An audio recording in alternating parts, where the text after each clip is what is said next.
दोस्तों, एक दिन की बात है कि एक मालदार सेठ अपनी शानदार गाड़ी से उतर करके बैंक में प्रवेश कर रहा था। तभी एक चोर चुपके से उसके पीछे हो लिया था और वह चोर चाल ढाल से बहुत ही चुस्त और चालाक लग रहा था। जब सेठ बैंक अधिकारी से बातचीत करके अपने पैसे निकलवा रहा था, तब वह चोर उस सेठ की तरफ अपनी पीठ करके खड़ा हुआ था, पर उसके कान पीछे ही लगे हुए थे। उस चोर ने बैंक के अधिकारी और उस सेठ की जो बातचीत हो रही थी उससे इतना समझ लिया था कि वह सेठ आज बैंक से बहुत बड़ी रकम निकालने वाला है। दोस्तों, कुछ समय के बाद जब वह सेठ अपने बैग में पैसे लेकर के उसी बैंक से बाहर निकलने लगा, तभी उस चोर ने उस सेठ के कार में बैठने से पहले ही एक झपट्टा मारा और उस सेठ के पैसों से भरा हुआ बैग छीन करके वह चोर वहां से भाग निकला। वो चोर बहुत तेजी से वहां से निकला, पर इतने में बैंक के बाहर जो गार्ड तैनात था उस चोर का पीछा करने लगा। पर वह चोर चोरी करने से पहले ही अपने भागने का सबसे पहले ही वह प्लान बना चुका था और अपने नपे तुले हुए कदमों से गजब की फुर्ती के साथ उसने जल्दी से उससे गार्ड से अपना पीछा छुड़ा लिया। तब तक बैंक में काफी भीड़ हो चुकी थी और काफी शोर मच चुका था और बैंक मैनेजर ने जल्दी से पुलिस को फोन करके इस सारी घटना का जानकारी भी दे दी थी। इसी बीच वह चोर भागते भागते झोपड़ी की बना हुआ एक मकान में छोटी छोटी गलियों में घुस गया और एक अंधेरे से कोने में क्षण भर के लिए रुककर उसने वह चोरी किया हुआ बैग को खोल करके देखा। तब उस चोर का बैग में लाखों रुपयों को देख करके मुंह खुला का खुला रह गया था। वह चोर थोड़ा मनमौजी किस्म का था और उन पैसों को देख करके वह मुस्कुराने लगा और उसने मन में कहा कि वाह सेठ, गरीबों का खून चूस चूस करके बहुत पैसा इकट्ठा किया है तूने। और यह सोचते सोचते उसके चेहरे पर एक शरारत भरी मुस्कान तैर चुकी थी। वह चोर अभी भी उस झोपड़ी नुमा घर की दीवार के साथ सट करके खड़ा हुआ था। तभी उस चोर को उस घर के भीतर से कुछ आवाज सुनाई देने लगी और उस बातचीत में उस चोर ने अंदाजा लगाया कि एक बूढ़ा बाप अपनी जवान बेटी के दहेज की वजह से बहुत परेशान है और उसे डर लग रहा है कि कहीं दहेज का इंतजाम न होने से लड़के वाले बारात वापस न लेकर के चले जाएं। और उसकी बेटी अपने पिता से कह रही थी कि अगर उन्होंने ऐसा किया तो मैं यह शादी खुद ही तोड़ दूंगी। पर उसके पिता उसे समझा रहे थे कि तुम्हारे ऐसा करने से हमारा नाम हमारी बिरादरी में बहुत खराब हो जाएगा, फिर तुमसे कौन विवाह करेगा। अभी उनकी यह बातचीत चल ही रही थी कि उस चोर ने सोचा कि मुझसे अधिक पैसों की जरूरत तो इन लोगों को है और यही सोच करके उसने अपने बैग में से पैसों से भरा हुआ वह बैग निकाला और चुपके से उसके घर में उनकी जरूरत के अनुसार उन पैसों को रख दिया और वह चोर मुस्कुरा करके वहां से आगे बढ़ गया। पर तब तक पुलिस उसको ढूंढती हुई वहीं पर आ गई। वह चोर फिर अपनी जान बचाकर वहां से उन गलियों में भागा और उन रास्तों में इतनी अच्छी तरह से वह परिचित था कि कुछ मिनटों में ही वो पुलिस की नजर से फिर से ओझल हो गया। अब तक वो चोर इस भागादौड़ी में बहुत थक चुका था और एक छोटी सी झोपड़ी के पीछे दीवार के पास सुस्ताने के लिए वहां पर वह बैठ गया। पर तभी उसे उस झोपड़ी के भीतर से आवाज सुनाई देने लगी। वो चोर कान लगा करके अंदर की बातचीत को सुनने की कोशिश करने लगा। उस घर में एक बूढ़े पति पत्नी रहते थे और वो कल की चिंता कर रहे थे। वो बूढ़ा इंसान जो थोड़ा चलने से भी लाचार था, वो अपनी पत्नी से कह रहा था कि हमारी कोई औलाद नहीं है और अनाज के डिब्बे भी खाली हो गए हैं, तो तू क्यों इस बात की चिंता करती है। यह कहकर वो बूढ़ा इंसान अपनी पत्नी को दिलासा देने की कोशिश कर रहा था। फिर कुछ सोचते हुए उसने अपनी पत्नी से कहा कि सबको देने वाला तो ईश्वर है और वक्त आने पर हमारी भी मदद जरूर करेगा। उनकी बातचीत को सुनकर चोर सोच में पड़ गया और उस चोर ने झोपड़ी के भीतर झांक करके देखा तो उसने देखा कि दो बूढ़े पति पत्नी आपस में बातें कर रहे थे और वो दोनों थोड़े लाचार से दिखाई दे रहे थे और शायद उन्हें दिखाई देने में भी थोड़ा कम पड़ रहा था, उनकी नजर थोड़ी कमजोर भी थी।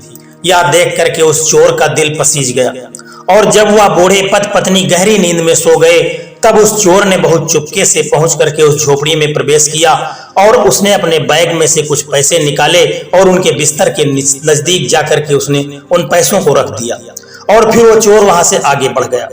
वह चोर अभी चैन की सांस ले ही रहा था कि तभी कुछ पुलिस के अधिकारी उसे फिर से देख लेते हैं और उसको पकड़ने के लिए उसके पीछे लग जाते हैं। वह चोर एक बार फिर से अपनी जान बचाकर वहां से भाग निकलता है और बिजली की तरह फुर्ती से एक बार फिर उन पुलिस वालों की नजर से वह ओझल हो जाता है। अब तक वह चोर बहुत थक चुका था, पर साथ ही उसके चेहरे पर एक हल्की सी मुस्कुराहट भी थी। पुलिस को इस तरह से चकमा देना उस चोर के बाएं हाथ का खेल हो चुका था और उस चोर को अपनी चुस्ती और फुर्ती पर बहुत भरोसा था।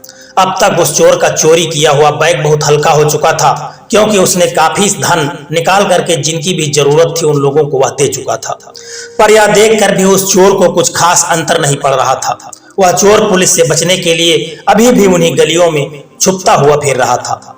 इसी भागा दौड़ी के दौरान वो चोर एक छोटी सी झोपड़ी के पिछवाड़े अंधेरी सी जगह को देख करके आराम करने के लिए वहीं पर छुप करके बैठ गया। उस समय वो बहुत थक चुका था और अपनी सांसें ठीक कर रहा था। तभी उसे उस छोटे से टूटे फूटे झोपड़ी के भीतर से किसी छोटी लड़की की आवाज सुनाई दी और वो चोर दीवार से कान लगा करके भीतर सी बातें सुनने की कोशिश करने लगा। उस चोर को उस झोपड़ी में से दो छोटे बच्चों की बातचीत सुनाई दे रही थी और उसने सुना कि एक लड़की अपने छोटे भाई को दिलासा देते हुए कह रही थी कि तुम चिंता मत करो छोटे, मैं तुम्हारी टांगों का इलाज बड़े से बड़े डॉक्टर से करवाऊंगी और तुम एक दिन बिल्कुल ठीक हो जाओगे। और वो छोटा बच्चा अपनी बहन से कह रहा था कि अब तो हमारे माता पिता भी इस दुनिया में नहीं रहे हैं, फिर तुम अकेली इतने सारे पैसों का प्रबंध कहां से करोगी? लगता है कि जैसे मेरा नसीब ही खराब हो चुका है, अब तो मुझे जीवन भर अपाहिज ही रहना होगा। यह कहकर वो छोटा सा बच्चा बिलक बिलक कर रोने लगा। पर तभी उसकी बहन ने अपने भाई को चुप कराने का प्रयास करते हुए उससे कहा कि छोटे, जिनका कोई नहीं होता उनकी रक्षा खुद भगवान करते हैं, तू क्यों चिंता करता है? मैं हूं ना, और जब तक मैं हूं तुम्हें चिंता करने की कोई जरूरत नहीं है। उनकी बातों को वह चोर बहुत ध्यान से सुन रहा था और उन बच्चों की भोली बातें सुनकर उसके दिल में उन्हें देखने की जिज्ञासा जाग उठी और उसी जिज्ञासा के कारण उसने उस टूटी फूटी झोपड़ी के एक झरोखे से भीतर झांक करके देखा तो उसने देखा कि दो बहन भाई आपस में बातचीत कर रहे थे और जिसमें उम्र की लगभग 7-8 साल का एक बच्चा था, जो अब छोटा बच्चा था जिसकी टांगे अपाहिज थीं, और उसकी उम्र 14 साल की उसकी एक बहन थी। उसकी हिम्मत बढ़ा रही थी। उस चोर ने देखा कि झोपड़ी की एक दीवार पर 2 तस्वीर लगी हुई थी और उन तस्वीरों के सामने एक छोटा सा दीपक जल रहा था। इसी बात से उस चोर ने अंदाजा लगाया कि हो न हो यह उनके जो माता पिता जो मृत हो चुके हैं, ये उन्हीं की तस्वीर होगी।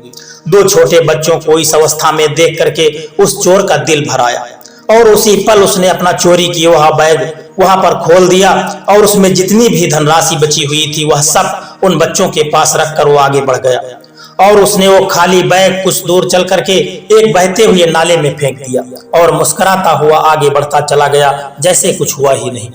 पर उसे पता नहीं चला कि पुलिस अभी भी उसकी तलाश कर रही है। और जैसे ही वह चोर पुलिस को फिर से दिखाई दिया, पुलिस ने उस चोर को चारों तरफ से उसकी घेराबंदी कर दी। चोर अपनी जान बचा करके पास ही एक बहुत बड़ी हवेली में घुस गया और उस हवेली की छत से होते हुए उसने एक दुछत्ती पर उतरकर उस कमरे के रोशनदान से कमरे के भीतर झांक करके देखा तो वो दंग रह गया।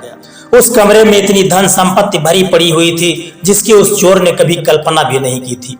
वह कमरा बहुत सी अलमारियों से भरा हुआ था और उसकी हर अलमारी में काफी पैसे पड़े हुए थे।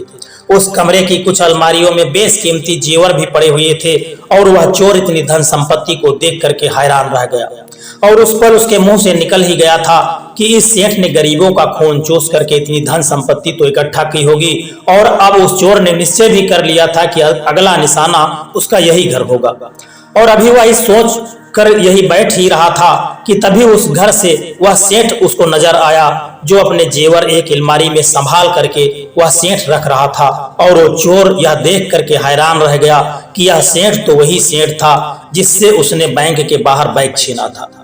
उस पल वह चोर मन ही मन बुदबुदाया था कि अब तो इस घर में आना ही पड़ेगा और यह कहकर वह खुद ही मुस्कुराने लगा था। उस गुप्त कमरे की बनावट ऐसी थी कि अच्छे अच्छे चालाक लोग भी शायद उस गुप्त कमरे की खोज नहीं कर पाते, पर उस चोर के छत से उस घर में प्रवेश करने की वजह से उसे 2 दीवारों के बीच बने उस कमरे का पता चल चुका था। शायद उस सेठ ने अपनी धन संपत्ति की सुरक्षा के लिहाज से ऐसा किया था, पर वो सेठ नहीं जानता था कि किसी चोर की निगाहों से किसी प्रकार की गुप्त जगह छिपा रह जाना असंभव था। पर अब तक पुलिस ने उस हवेली के आसपास के इलाकों की घेराबंदी कर ली थी और उस चोर को वहां से निकलना असंभव हो गया था। धीरे धीरे पुलिस का घेरा छोटा होता गया और चोर उस सेठ की हवेली से कुछ कदम दूरी पर ही पकड़ा गया। उस चोर को हथकड़ी लगाकर पुलिस स्टेशन लाया गया और शिनाख्त के लिए बैंक के गार्ड और उस सेठ को पुलिस स्टेशन बुलाया गया। गार्ड ने चोर के चेहरे को ध्यान से देखते हुए पुलिस अधिकारी को बताया कि मैंने चोर को पीछे से देखा था और बस मैं एक झलक उस चोर को ही देख पाया था और मुझे लगता है कि यह वो वही चोर है जिसने बैंक के बाहर सेठ जी का बैग चुराया था। तब तक वह सेठ भी बैंक में पहुंच चुका था और वह चोर को पहचानने की कोशिश कर रहा था कि वह चोर उस सेठ के बहुत करीब आया और उसने सेठ के कान में बस इतना ही कहा कि सेठ जी, क्या आपके घर में बने हुआ जो वह गुप्त कमरा है उसकी जानकारी मैं पुलिस को दे दूं? बस फिर क्या था, यह सुनकर उस सेठ के चेहरे का रंग फीका पड़ गया।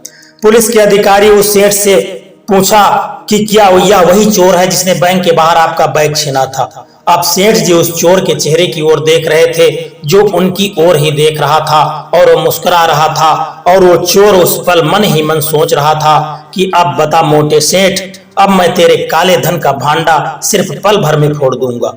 अब तक वह सेठ मौके की नजाकत को समझ चुका था और उसने चुप रहने में ही अपनी भलाई समझी थी और उस सेठ ने जल्दी से पुलिस अधिकारी से कहा कि नहीं, ये वो आदमी नहीं है, वो थोड़ा मोटा सा था और उसका रंग थोड़ा काला था, या तो सफेद है, गोरा है और या छोटे ढंग का है और या थोड़ा मोटा भी नहीं है।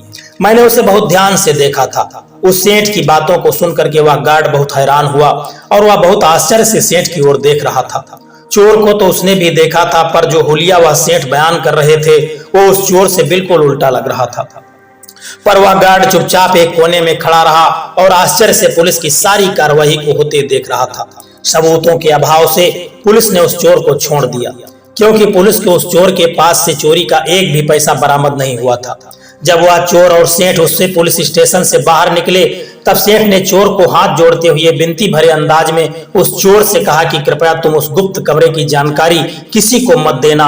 और यह कहते हुए उस सेठ ने अपनी जेब से 5,000 रुपए निकाले और उस चोर की तरफ बढ़ा दिए। चोर ने एक हल्की सी शरारत भरी मुस्कान के साथ सेठ से वह 5,000 रुपए लेकर के अपनी जेब में रख लिए।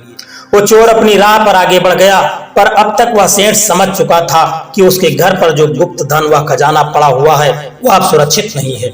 अगली सुबह जब उन तीनों परिवार के लोगों की आंखें खुली और इतने सारे पैसों एक साथ देख करके वह सब बहुत हैरान हो गए थे और उस पल उन सब ने हाथ जोड़कर प्रभु का धन्यवाद दिया कि क्योंकि उन सब ने कुछ ऐसा अनुभव किया हुआ था कि ईश्वर ने अपने किसी बंदे के हाथों उन्हें मदद भेजी है।